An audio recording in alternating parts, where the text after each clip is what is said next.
Hello everyone, in this video I will review the Rizon Crypto Card. Rizon Crypto Card appears to be a legitimate service for spending stable coins like USDC and USDT through Visa cards. It is offered by Rizon Global Inc., a Delaware-based company, and is available in over 110 countries. Upon signing up, users can immediately access a virtual Visa card enabling instant spending via Apple Pay or Google Pay. Physical cards also available and shipped promptly.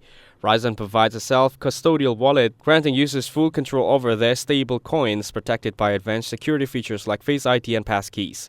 The Rizon Visa card is accepted at over 100 million merchants and ATMs worldwide, facilitating easy spending of USDC and USDT.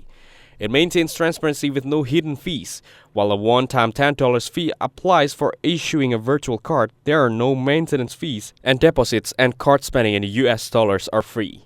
Foreign transaction fees may apply when spending in currencies other than USD. However, Rizon supports only USDC and USDT, excluding other cryptocurrencies from its platform. While virtual cards available immediately, physical cards are not yet widely distributed and may require additional wait time. In my opinion, Rizon Crypto Card provides a user-friendly way to spend stable coins globally with fast setup and wide acceptance and transparent fees. Thanks for watching. Don't forget to like and subscribe for more videos like this.